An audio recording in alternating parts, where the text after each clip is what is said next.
Hello, everyone, and welcome along to your Monday night edition of the TII podcast. Yes, we're back as we get set for another fun week, hopefully fun week, supporting Rangers. We're over halfway through the international break as it stands. The countdown is on to Saturday lunchtime, where St Johnstone take on Rangers. And to discuss what was an eventful week for Rangers, or at least Rangers fans on social media, and much, much more, I am joined by Kendal. How are we doing, Kendal? I'm not going to say good. We'll see how it goes on. This is going to be cathartic for me, I think. Fingers crossed it's cathartic for us all. And we're joined by Shug as well. How are you doing? Good to see you back. Yeah, it's good to be back. It's a bit dire when I almost wish I was a Scottish national team fan rather than a Rangers fan. But I've had the joy. I've had the joy of suffering through both for many years, Shug. So it's actually a good time to be a Scotland fan just now, and the flights are booked to Germany already. Anyway, back to Rangers, and we are talking about plenty that's gone on over the past week. It's been a week since I was on here with Ross and Gus and delving into the Old Firm aftermath. Kendall, I'll start with yourself. Where is your head at now? I guess we're now all starting to look forward, or hopefully all starting to look forward. Yeah, I'm in a really, really weird place. I've been right from the start. I've been very much Beale in, and I think we all knew that whatever the result last week was going to be, the outpouring on social media against Rodgers or Beale was going to be what it has been, and it's a strange thing because I was prepared for it, I was aware of it, but I'm totally scunnered. I thought, well, whatever happens, we'll get through it. It's still only, a few games into the season, etc. But I'll be honest with you, it feels, because of the way we've played, it just feels that I don't see any progression. I don't see anything, and it's just miserable. It's just I just feel really, really scunnered by the whole thing. And I think where I'm at is, if he went, I'm not going to cry any tears, and I consider myself kind of Beale in. But I just done. Yeah, I think there's plenty of people that seem to have reached that point. And Shug, I'll come to you for your view on the same question in a second. But before we do, a few people in the comments. Hugo Bear saying good evening. Andrew Crawford saying evening, fellow Bears. Chris saying slowly walking off a cliff. That's where my head's at. Shug, on a scale of level-headed to Chris's view there, where are you sitting? Somewhere in the middle. I think the word came up during our chat at some point in the group. Apathy seems to set in. It's almost like we've seen this story before 12 months ago, and we're at the sequel.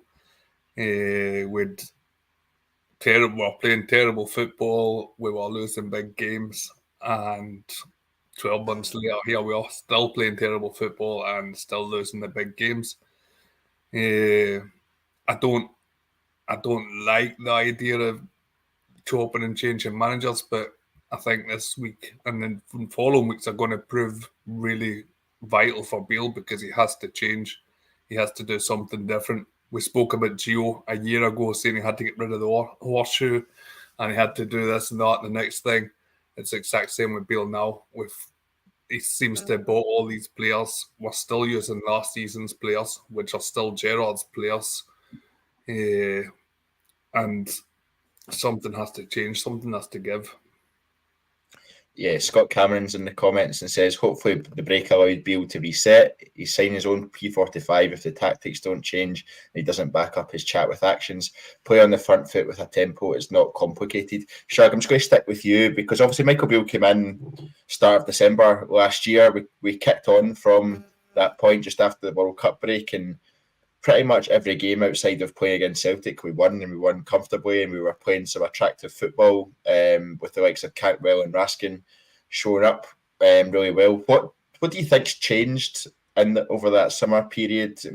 The football we were playing in the second half of last season was more exciting than what we've seen so far this this season. It was more entertaining. It was quicker. It was the movement was a lot better. What do you think's changed? Well, moving Cantwell back deeper's been a terrible move in my opinion. I think we've seen the best of us.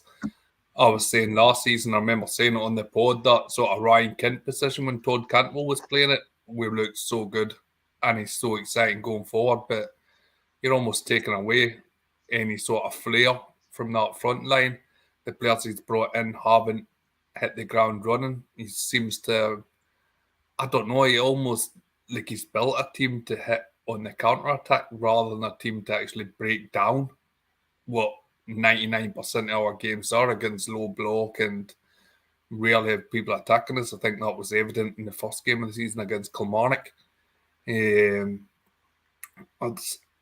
don't know. It's if he's trying to reinvent the wheel when, as much as we hate saying it, you just look across the city at Postecoglou's time there and he showed exactly how to win games in Scotland, and that is to go after teams beyond the front foot, attack them, pace, and all of a sudden, apart from Sima, we didn't bring in anyone with any notable pace. We've sort of almost slowed it all down. So I don't know. He's going to have to do something. He's going to have to either back himself and put his players in the team and play the style of football he thinks that we should be playing. This handbrake off comment from the summers continually coming back to bite him just now.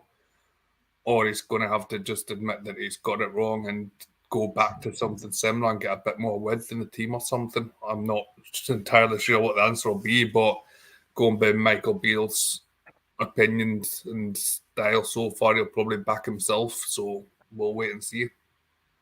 Yeah, Kendal, I wanted to bring in, there's obviously been a lot said on social media in particular over the last 7 or 8 days or so.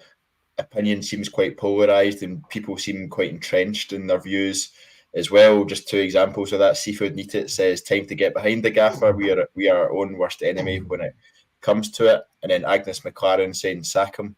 And then Hugster 0809 come in with, I guess, a bit of a more balanced view there, saying, I am a Beale supporter, but he is in the last chance zone. Sadly, I would accept that he is only one more bad result away from the chop. We'll come to his question a bit later on, but I think, Kendal, I'm probably more in line with what Hugster said there than the other two. I've not quite got an entrenched view either side. I can see the negativity. I share all of the concerns that people who want him sacked do currently, but we are only 4 games into a season where we've allowed Michael Beale to control a full rebuild of the squad. I think the time that Michael Beale has, he's kept asking time and time again for the space for the team to gel, and it's time for them to step up, and it doesn't seem to have happened so far, but it needs to happen now, in my opinion. Where do you stand on this spectrum, I guess?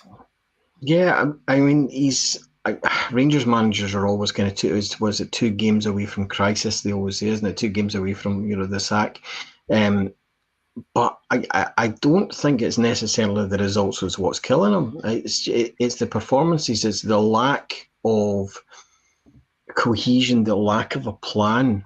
I mean, we all thought that he was the brains behind Gerrard, but if anything, it just seems to be kind of overthinking everything. There's so many changes between the game after game, and I get the fact you're keeping players fresh, etc. But you're 3-4 games into a season, and these guys don't know each other, they've not played together. So the logic would dictate to me anyway that you're giving out 11 shirts after spending 4 weeks with them. Now, Danilo came in a couple of days before the season started, so I can see give Dessers the run first because he spent that kind of thing. So I get that, but I think Beale, Shug said something very interesting there. He says, back himself. Well, he's bought these players in there. They've all been here a few weeks at least. Some have been in now a couple of months.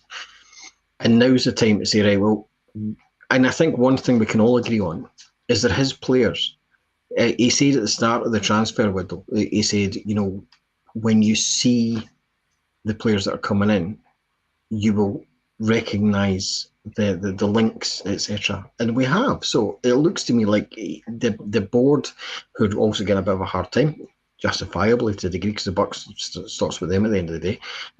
But they're his players.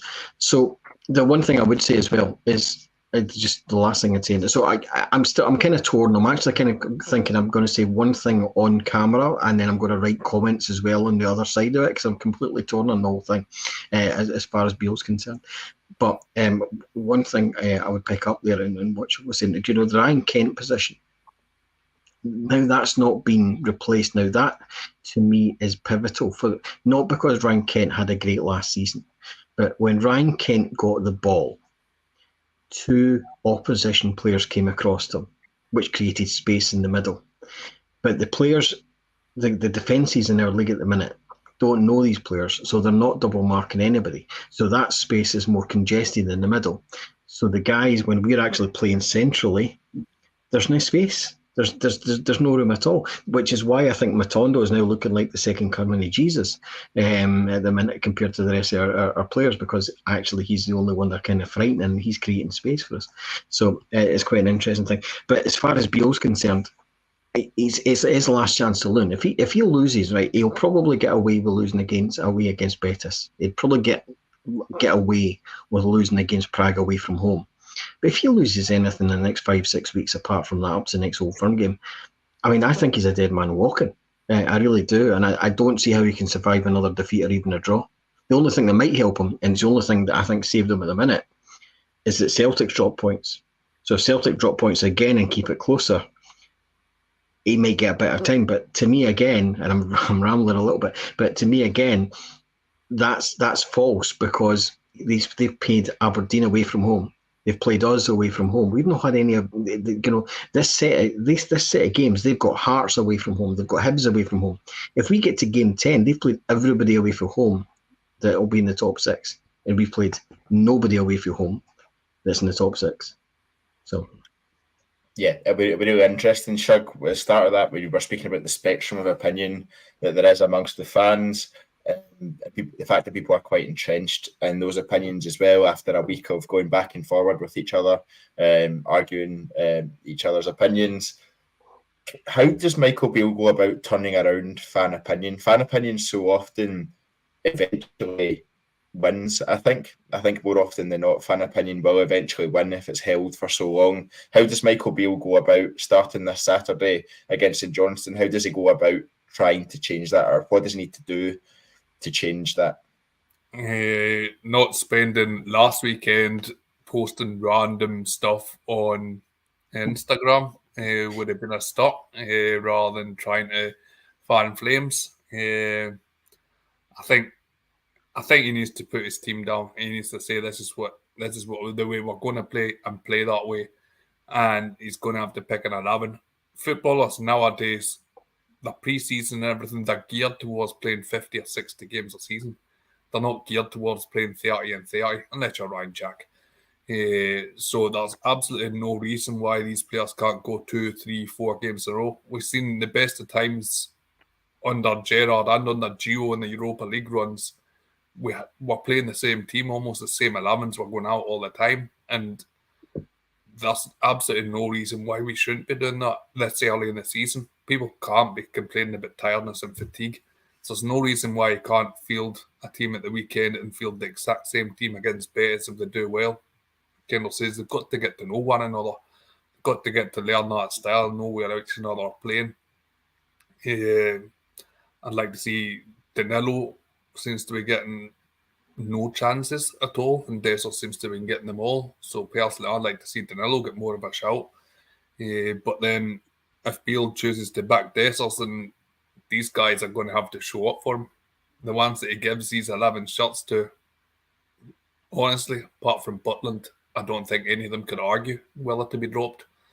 I think he's the only one that can come out with this, well, that first block of fixtures with his head high and no mistakes. A couple of others you would give honourable mentions to, but you can definitely pick out errors and mistakes. I mean, I'd like to see Cifuentes in this block of fixtures. He seemed to come in and get rushed into the team and then put into the toughest game possible against PSV both games, and then that's never good for a signing to come in and be in the toughest game. So he's got to get players on the park playing in a style that we can identify with. The handbrake off, it will continue. As long as I'm around anyway, it'll continue to be attributed to him from pre-season. That's what we want to see. We don't want to see this boring. Let's just try and pass our way through the middle by getting rid of our best player at doing that, Giannis Hadji, that sent him on loan. I wasn't happy with the Hadji loan, to be honest. But Sam Ramos is supposed to be his man. He was the first one he went to sign, and he's been bombed out of the team. So I don't know. I don't know where he's at. I don't know. It'd be interesting to be in Michael Beale's head just now, just to see what he genuinely thinks. If he has got an 11 in mind, or if he's planning the whole season, wants to continually rotate. I hope it's an 11 in mind. Yeah, Kendal, Shug's covered pretty much the full agenda, so we might as well just wrap up there. Kendal, talking about I guess what it would take Michael Beale to turn around fan opinion, or at least start to turn around fan opinion. I've had the conversation quite a few times over the last 7 days that if he went on a 10-game winning run against the other clubs in the Premiership, would that do? I think for me it probably wouldn't. I think at this stage, the only way I would start to change my mind, I guess, on where I stand in terms of him just being one defeat away from disaster as such. Maybe a bit hyperbolic there, but I think he needs to win the League Cup as a start. He needs to go forward and win the League Cup. There's no question about that. And he also needs to beat Celtic at Parkhead at New Year. If we're still in the title race at that point and we're level or just ahead of them, I think he's probably done enough to turn it around. But it's a tall ask given what we've seen so far, isn't it? It is. And it's not impossible, but I think to give himself the best chance, I mean, a lot of what Shug said to me is spot on. I would say he's probably got to drop Dessers. I think Dessers has had an opportunity now, more than the rest of them, and he's not taking it. So if you're pinning your jacket to somebody and he's not doing it for you, he seems like a great, lovely big guy and stuff like that, but his job's to either score or assist. He's been unlucky. I mean, if you look at obviously the goal was ruled out against Celtic and stuff like that. I mean, yeah, he's been unlucky, but it's not something we can continue having strikers that aren't scoring and people that aren't creating in the team. So first things first, I mean, he's got to win, but he's got to win well. I mean, you're talking about the League Cup, and yes, absolutely, he's got to win the League Cup, but do you honestly see, here's one for you, Craig, do you honestly see him making it to the League Cup final if there's another 2 draws or defeats? Depends who we get in the draw, doesn't it? I guess you're straight on to Hampden after the next game if we manage to get past Livingston. I saw the £22 coming out of my bank account for that one as quick as possible from the club. So, but yeah, I think if he's able to get past Livingston, which we know at Ibrox they know how to play against us and to keep it tight and to make it a tough. Obviously, we scored 3 goals late on in that game earlier on in the season, but it was a tough watch for a good 75-80 minutes of that game. So it won't be an easy tie for us against Livingston, but I think he has to win the League Cup. I don't think there's any question about that. I think if he bombs out of that early or even loses in the final, it's just people are just going to double down on what they've already said over the past week. But do you think he would?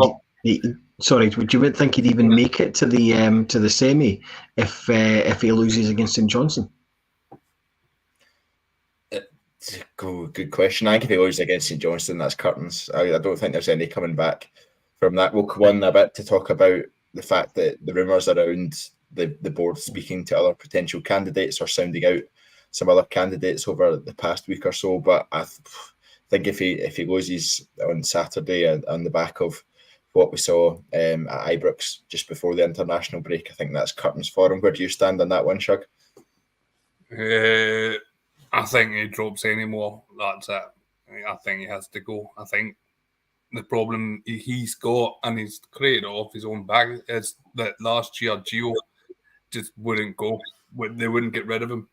And then it was too late. All of a sudden, it got to November, we were 9 points behind. And I don't think the board can risk that happening again. So I think if we drop any points, I think he has to go. And we can't compare ourselves to how Celtic are doing. If all of a sudden Celtic are dropping points and we are dropping points, that's still not a good place to be. If we are sitting 4 points behind in 3 months' time because we've lost 5 games and Celtic have lost 5 games, that's not good enough. He's got to win his games and concentrate on his side of it and make sure that we don't drop any more points and we don't give the league up by November.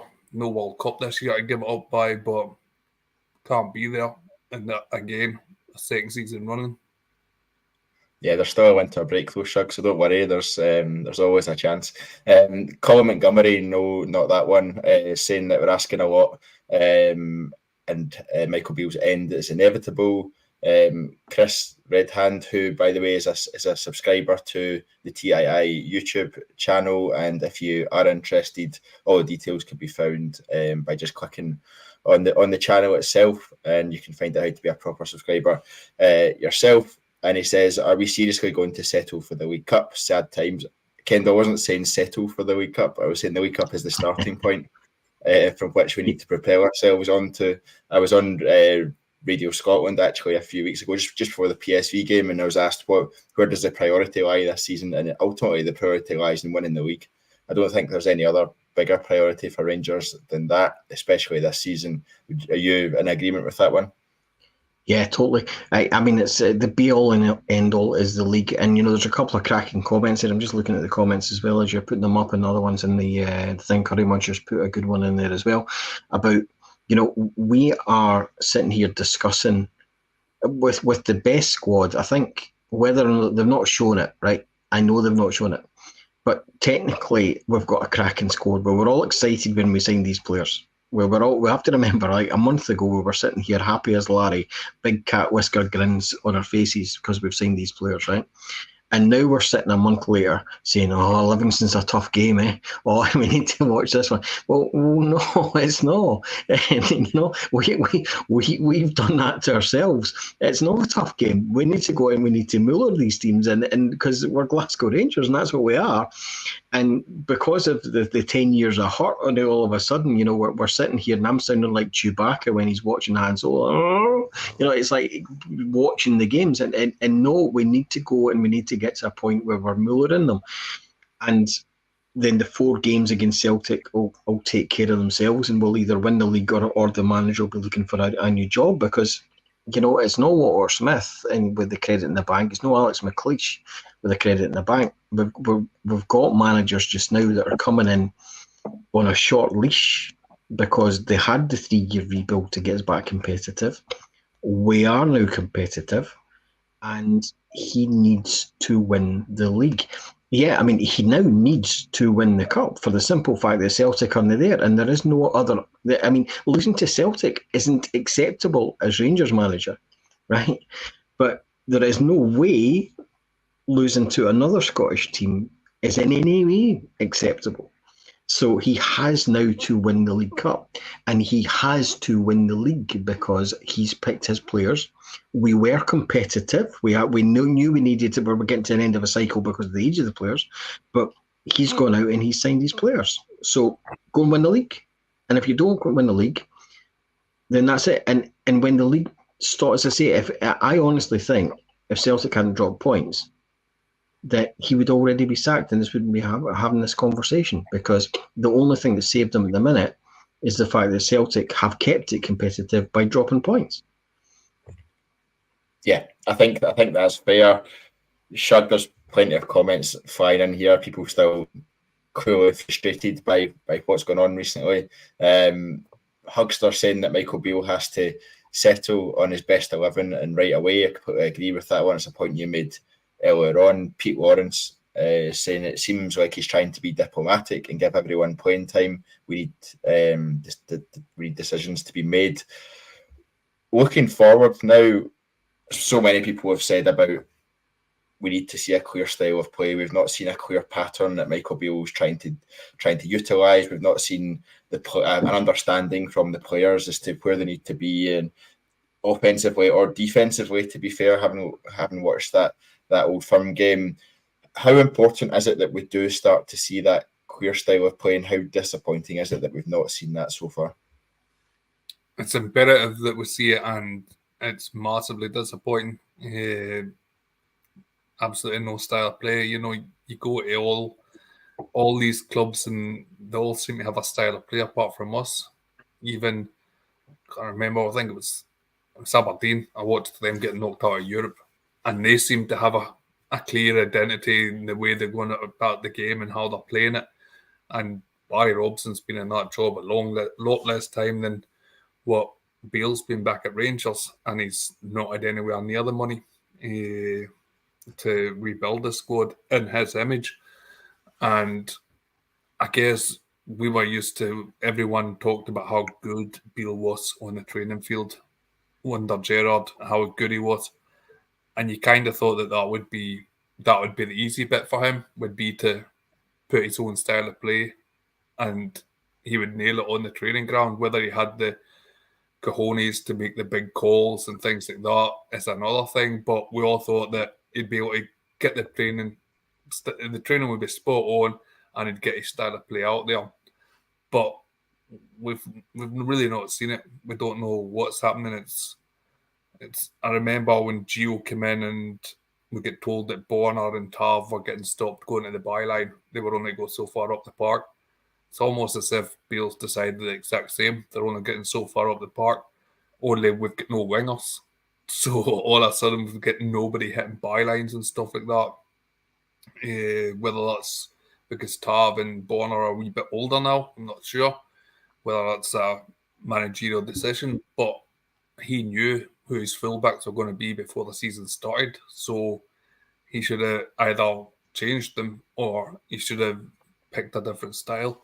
We need to see a settled midfield. We've got a few good players there, but they're never...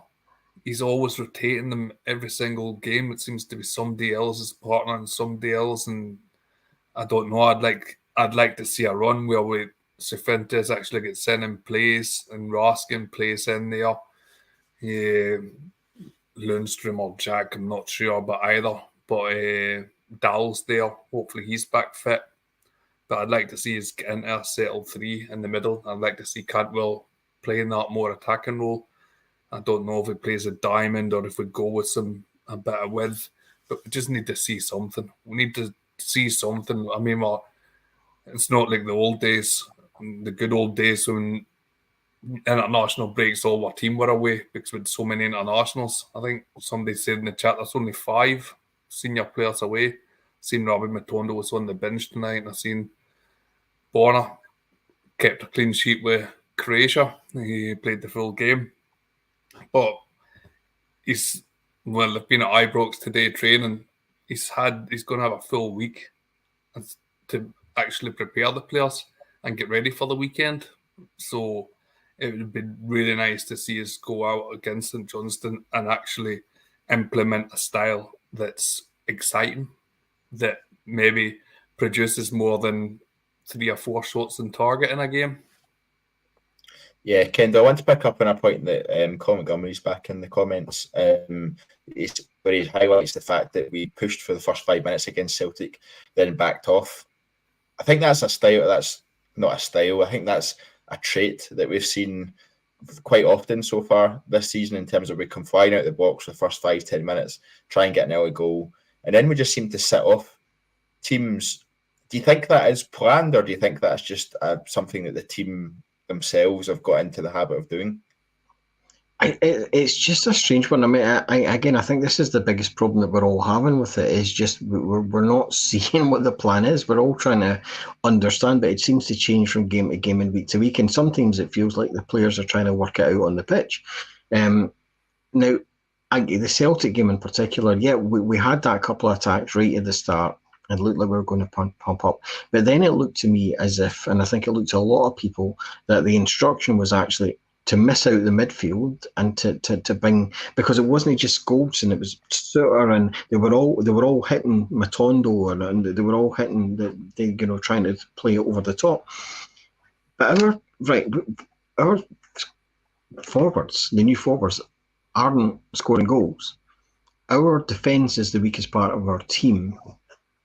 So why would we then miss out the midfield to play with the Diddies? I don't get it. I don't understand it. I don't know what he was thinking, and they changed it at half time.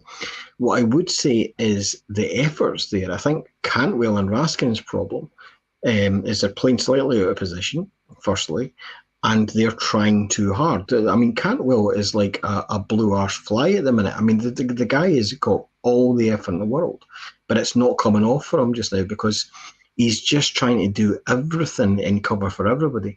And I think Shug's spot on. You've got your best players. I think you need to give out 11 jerseys, starting with Butland as jersey number 1. If we're persistent with Tav, which, by the way, I think he's lost a yard of pace. I think that's what his problem is. I think he has lost a yard of pace. I think he's a cracking player. I really like Tav. But he's not getting down that wing, and he's not getting... I mean, he was never great at getting back, but he's just a wee bit slower in getting back as well. So, but there's 11 jerseys to be given out, and I think Beale has to man up and make those decisions about who gets those 11 jerseys. I think he's tried to keep everybody happy. I think he's made a lot of promises to a lot of people to get them in the door, and maybe not thinking he would get them all. Maybe that's the thing. I don't know. I do think Cifuentes, because he for me was the biggest signing out of the lot of them, and I do think that the pace of the game has surprised him, and I think he's pivotal to the plan. So I think when if he's had another couple of weeks of real solid training, but he's only going to learn by getting game time now, and he needs to be in that team. And then you just need to do it. But I would have Cantwell build the team around him. He's your best player.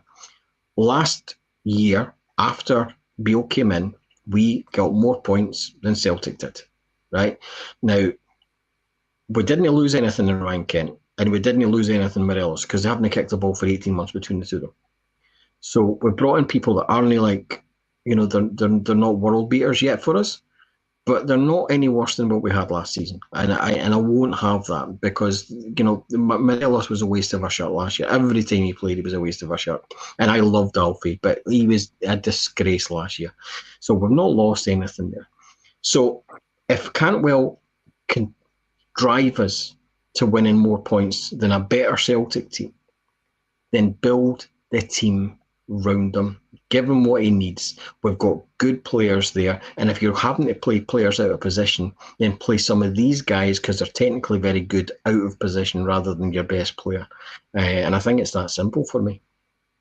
Yeah, I think on the Cifuentes point, I know Shug's been banging that drum a few times already on the pod tonight. I think Cifuentes almost played himself out of a start against Celtic with his 2 performances against PSV, because the pace of that game and the difference in quality between PSV's midfield and what Cifuentes was able to offer was night and day. And I think he almost did, like you said, Kendal passed him by, and I think it almost showed the difference in levels between the MLS, where Cifuentes was ripping it up, and then coming into a big European game against one of the better teams in Europe at this moment in time. It was night and day for me, and had those games not happened, or had Cifuentes managed to hold his own, I appreciate he was probably slightly out of position in where he was playing. He was playing more towards the right hand side and having to cover James Tavernier, which isn't the easiest job in the world. He does seem a bit defensively unaware, Cifuentes at times as well, in terms of his positioning and where he should be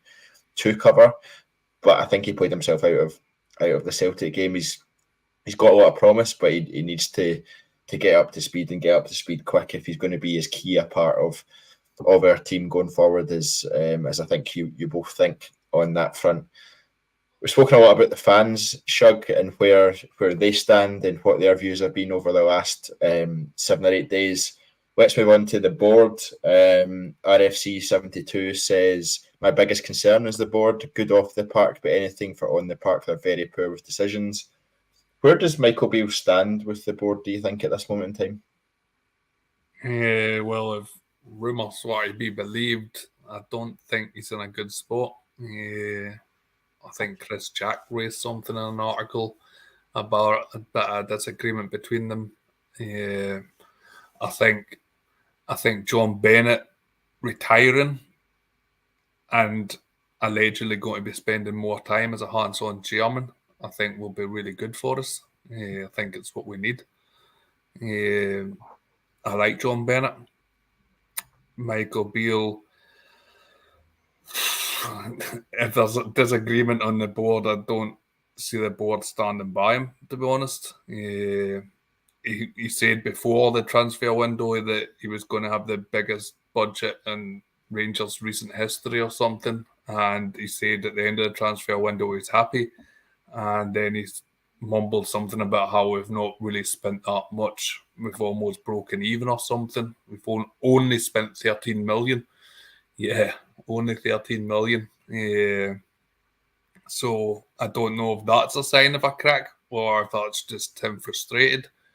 I'm sure when Gerrard left, it was all about him not being back, so he'll be well knowledgeable about what happened then or what's under a different chairman. The boards, as I said earlier, they've got a huge responsibility to the fans because it's like 12 months ago and they can't see the league being finished for November again. They just can't. It's not in our style. It's not our philosophy. We should be up there and thereabouts every single season, not giving the league away in November. So I believe that the board have been sounding other managers out. I think they'd be wrong not to. Now, I know the big talk was Graham Potter, and yeah, in many eyes, he is probably reaching a bit high. It's like trying to pull that stunner that you've got no chance of, but you might as well give it a shot. We are Rangers after all. If you don't ask, you don't get. So I don't see anything wrong with going and asking Potter if they have, and if Potter says no, then that's it. That's fair enough. But you never know. You know how close they were to getting Eddie Howe, and I don't know if Potter's any bigger a name than what Rodgers was when Rodgers joined them the first time around after almost winning the title with Liverpool and stuff. So I don't know if Potter's any bigger a name. So yeah, we should definitely be sounding people out and be ready because managers do the exact same thing. They'll be looking at other jobs and things like that. So it's only, I'm going around in circles, but it's like players and all that they talk about when clubs don't want them, they flog them, but then when players want to move, they're the bad guys. So it's the same with managers. The board's got to be on top of it, and a director of football might be handy. Hopefully in the next, is it this month or next month, James Bisgrove's quarterly meeting? It's soon anyway. It's soon, Shug. So I think it'll be interesting to see. What comes out of that one. And obviously, the first one was very positive in terms of the fan engagement side of things. It'll be very interesting to see if the tone has shifted when we get to the next fan engagement session. Kendal, Shug touched on, I guess, one of the key talking points from last week, which was the way the board appeared to undermine Michael Beale's comments around how much money was spent with the article that they appear to have fed to Chris Jack in the Rangers Review, highlighting the details of how much or what transfer fee was paid for each player. In the grand scheme of things, there was about £2 million between the valuations, the total valuations. So I don't think that's a big deal in the slightest. But what did you make of the move from the board, from the club? Do you think they were trying to quieten down the noise and instead they just fanned the flames? I think they'll be as frustrated. I saw a comment there, actually, somebody put in the comments there that the board will probably be as frustrated as the rest of us are. Because if you've got a manager that comes to you and says, "This is the players I want," and then they go out and they get those players, and then the manager's out in the media going, we've only spent 13 million. Well, it doesn't matter how much we spent. You give us a list of players and we give you the players. I mean, you're going to get peeved.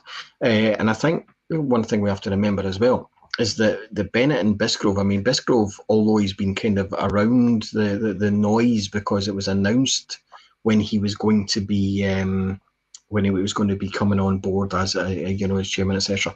He wasn't chairman until reasonably recently, and same with Bennett. Park was still in the background for longer than the announcement, etc. So Beale isn't their man. There's no need for them to be loyal to Beale because he is not somebody that they put in position.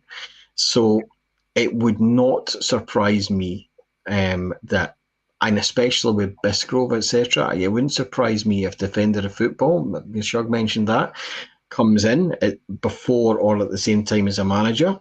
And yeah, I get the frustration from the board because, well, all of a sudden, if you look at what Bisgrove's done, look at the positivity around the board a month ago. Again, a month ago, we're talking about safe standing, which had been just nixied for ages. We're talking about, potentially, and they're doing it the right way. They're not all of a sudden, they're not making sudden decisions, just saying this is what you're doing. Or this is what we're doing. They're saying, right, okay, well, let's engage with fans. Let's do this. Let's do that. And some of it's nonsense. Quarterly meetings, etc. I mean, it's good because the simple fact you've got somewhere to go and vent at them. They're not going to enjoy that one this next time. It'll be interesting to see if it goes ahead. But but they've done a lot of good things since these announcements were made, etc. But again, I go back to the point. Beale is not their man. And if he's going to get up when they think that they've done their jobs and say, well, hold on a second, we've only spent such and such.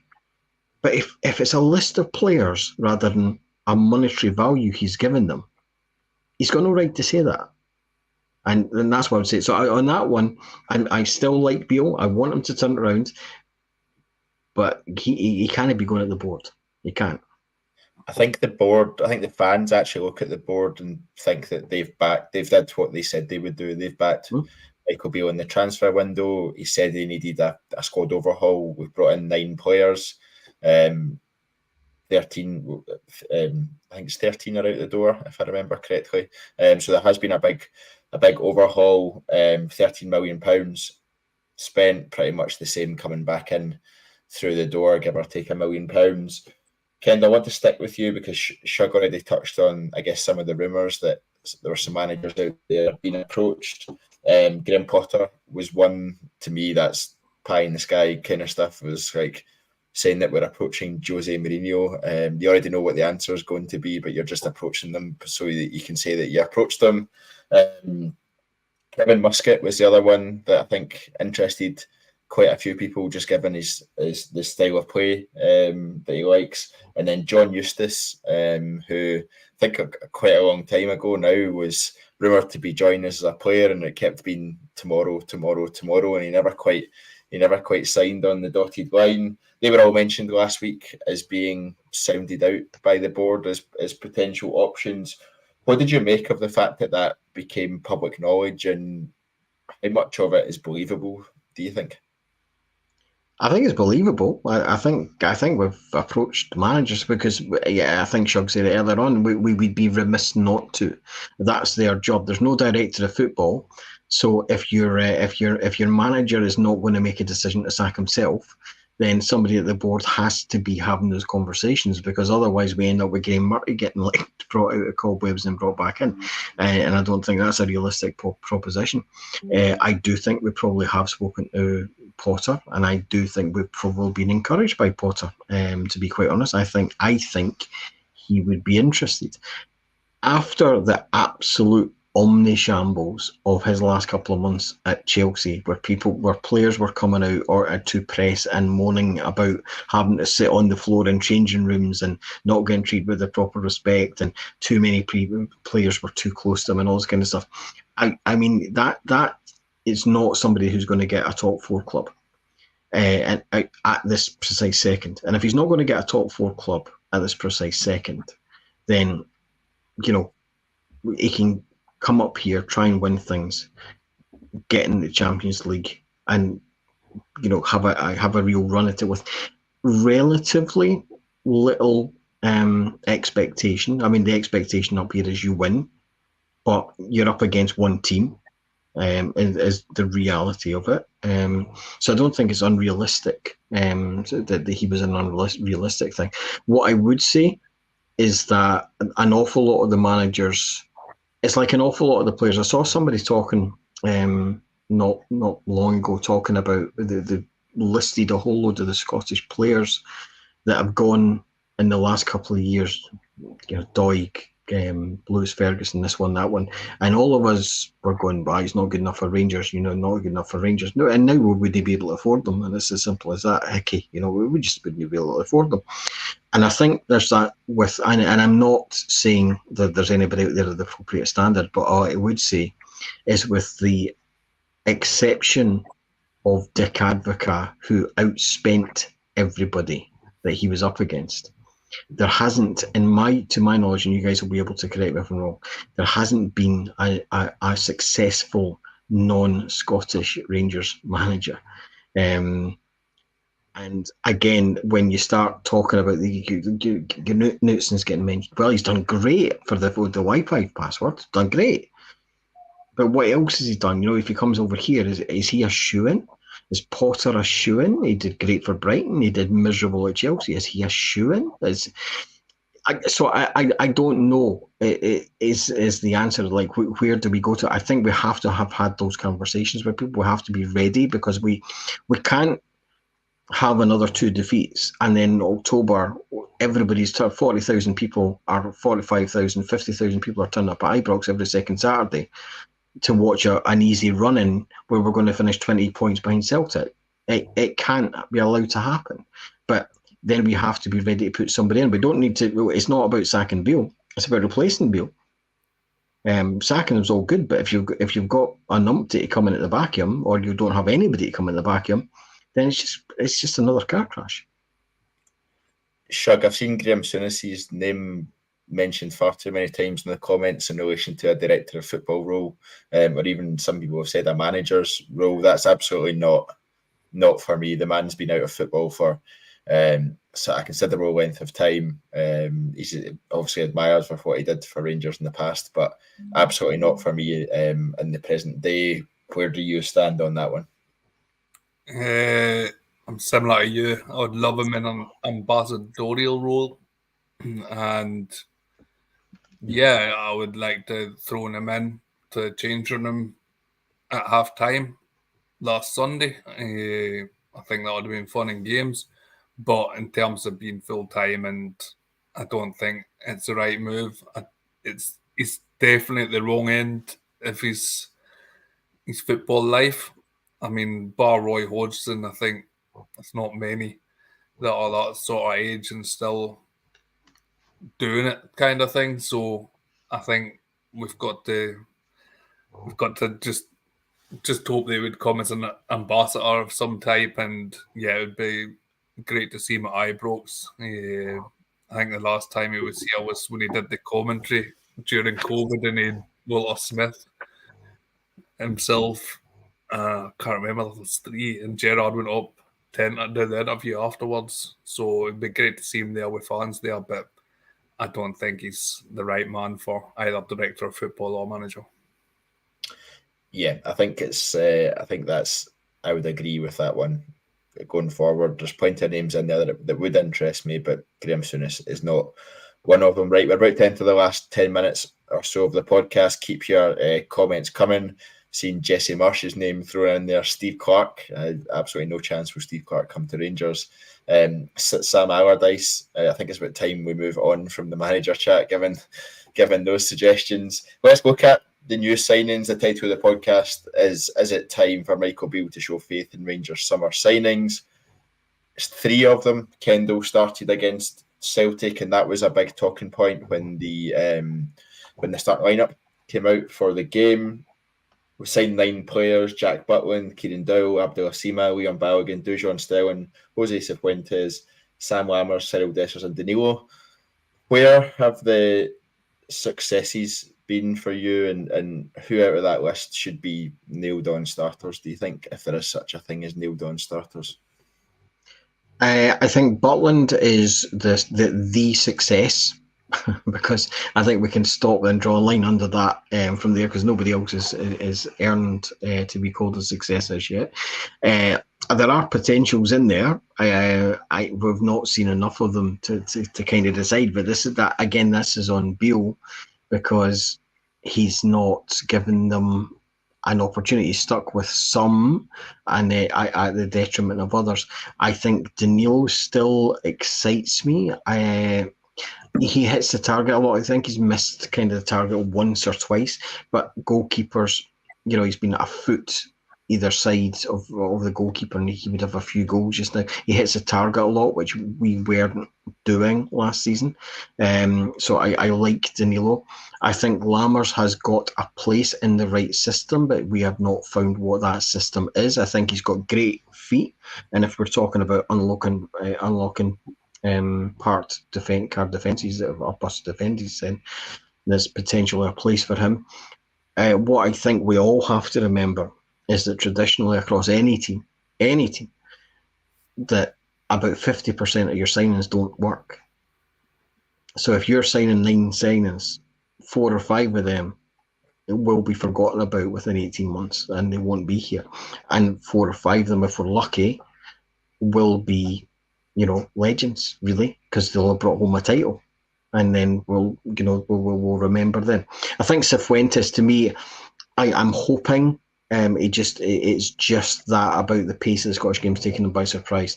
I've got huge belief that he can be the best player in Scotland, right up there with Cantwell, because I think Cantwell is a cracking player, and he's just trying to do everything himself at the minute. So I say build the team around him, and I think Cifuentes can be a cracking player for us. I think Lammers can be good for us. I think Sima's a big horse, but he's here for a season, and then he's away again. So, I like Sima. Weirdly, reminds me of. Now this is going to sound stupid, but I know what I mean. Which it actually reminds me a little bit of Mark Hateley, and what I mean by that is that when a ball's about to get played, I remember watching Mark Hateley back in the day, and he would have a look about him, and he would just be standing about, and he kind of put his hand in his hips, and he just like that, as if he's completely uninterested. And you could see him out the side of his eye clocking where the defender was, and the defender would switch off, and then he would bolt, and the defender thinks he's getting easy time to make a header or whatever, and then Haley would be on top of him at the time. And Sima's got a bit of that about him for me, and I think everybody was expecting him to be kind of beating 4 players and smacking the ball in from all kind of angles. But there's something just a wee bit interesting about Sima for me, and I'll be interested to see what we think him about Christmas time. But yeah, there's 1 or 2 there for me. I'm not convinced by Dessers. I think he's had every chance. I think he's been unlucky, but I think he's had his chance. I think you have to put one of the other 2, and be it Danilo or Lammers in, and see how they get on, and give them 3-4 goals, 3-4 games of a run, and see if one of those takes the opportunity and becomes our number 9, and take it from there. But there's certain people that need to be taken out, and there's certain people need to be put in. But the new players, Beale has to give them the shot now. He's brought them in. That's our new team. He lives or dies on them. And I think he's lucky to be given the chance to live or die with them now, because I think he could have been gone this week.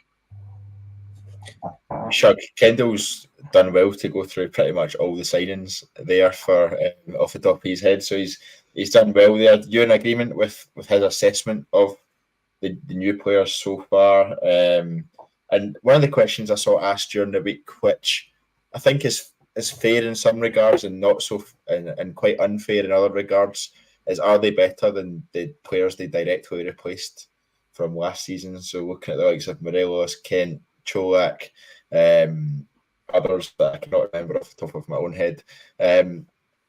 What's your view on the sort of new signings and the start they've made, where the successes are, and if we have in general improved on the squad from last season? Well, I'm going to go the opposite way in terms of Simmer. He reminds me of a rich man's fashion. I just don't have confidence when he's through. He's got all the pace and that, but I'm yet to see the clinical edge of him. He seems to be that sort of fashion. You could toss a coin whether he's going to do something magical or something ridiculous. I think in terms of when we're talking about the success of the signings, when we're talking about Matondo's probably been one of our best outfield players, and he couldn't even get in the other team last season. I think that kind of says it. I think six of the 9 are all forward players, and you're like, how do you even fit them all in? Which is a problem that, like, when you buy Gers and you buy Danilo and you spend good money on both, and we only really play with one out-and-out striker. I don't get it. And then when you try and play that too, it doesn't seem to work. It seems to be part of the problem. Hence Matondo getting brought in to play with a bit of pace out wide. But Sterling was always brought in as a backup. A backup seems to be what he's going to be going forward. Butland, without doubt, is the one that is a success story. The rest of them, I'd like to see Cervantes get up to speed. Hopefully he can be like his international teammate Casado and make us 100 million. Doubt it, but again, I think a lot of the problems that the players are having is that they're getting chopped and changed. They're never allowed to build partnerships. When you look at Cervantes, he came in and he played that defensive right midfield spot, and he was playing with Tav in a role that he wasn't used to, a player he wasn't used to, and all of a sudden people are shocked when it didn't work. When he should have been brought in, he should have been introduced in games like St Johnstone, where you're going forward, go and break the teams down, don't worry so much about the defensive side of things, and because surely Beale knew that was one of his weaknesses. So I've still got a bit of confidence that he will come good. Tessos has let me down. I think Danilo deserves the chance to stake his claim now. Lamas, I don't see. I'm turning into Alex Donaldson from 2 months ago when we signed these players. I need all the optimism of a man in the gallows. It's ringing true. The whole I argued at the time and said, yeah, getting 3 or 4 goals in Italy is equivalent to probably getting 15, 20 in Scotland, but it's not really panning out the way I was hoping. But again, is it because Desers has got a new partner every single time he's playing? Lammers seems to have been sort of just shifted around a little bit. He's behind the striker and then he's more to the right and then he's back again. I don't know. Is it something to do with that? But I think it all comes back to what we're talking about at the very start. Beale has got to go out there, put his style, what people want to see on the park, and put his best 11 in that team. And then hopefully we will see what he's been trying to build. It will make or break him, and I think it'll make or break the signings. Right now, I just want Alfie back in 6 cans. Surprised it's only 6 cans, Shug. Kendal, Pete Lawrence says he's experimenting with the squad like we're still like we're playing pre-season. Still, just to round us off here, looking ahead and looking forward, and obviously starts with the St Johnstone game this weekend. How do we get that front line firing, do you think? We have to. They have to do their jobs properly. There's a good point in there as well in the comments about it's a great pod, but you're dancing around the facts. But the facts are, these players have to dig Beale out of this, and they have to do that by playing well and scoring goals. The strikers need to get over themselves if they've got stage fright or they're a wee bit thing and they've not been working on it. We need to stop making excuses for the manager. We need to stop making excuses for the players. the famous one Shug's said about 17 times, play with the handbrake off. Well, play with the handbrake off. It's there. Have everybody going that way. At this stage, I would rather lose 4 goals in the counter-attack than watch another 90 minutes of dirge with no plan and no nothing. If we've got everybody flying forward and one guy at the back just watching for the thing, then I'll take that. But I cannot go through another full season thinking and making excuses for everybody, which is what we do as Rangers fans. Now, I am not advocating sharks and I'm not advocating, anything else, but we do make excuses for players, and we do say because of the 10 years we had. That's gone. We've got a competitive squad. Get in about every single team, attack every single team. I don't want to see us sitting back against anybody, including Celtic. I want to see us going for them, go for the jugular, and if we get beat, well, so be it, because we'll be far more patient and they'll get far more time than that. So what I want to see, get bums off seats in the crowd, because you're seeing everybody horsing forward, getting at the players, running at players, crossing a ball and scoring a goal. And that's how things turn around. And it's the only way things will turn around. I think that's as good a way as any to end tonight's podcast. Kendal, thank you very much for joining us. Thank you. I'd like to say it's a pleasure, but it's just, I'm still scunnered. And Shug, thank you very much for joining us again. Yeah, it's always good to be back and get a rant out of the way. Hopefully that's the end of the ranting over Rangers for a while. Brighter times ahead, hopefully. And thank you very much to everyone listening. If you enjoyed the podcast, if you enjoyed the content from TII, please drop a like on the video and subscribe to the TII YouTube channel. Every time a new video is uploaded or a live podcast is scheduled, you'll get a notification through YouTube and you'll be able to tune in live and join us for the latest Rangers news and conversation. In terms of what we've got coming up the rest of the week, Kyle will be back on Wednesday night as we start to ramp up the conversation ahead of St Johnstone, and then we'll be back over the weekend as well, reviewing what will hopefully be a Rangers win and three points on the board to lift a bit of the negativity around the club. Thank you very much, everyone, for listening, and until next time, goodbye.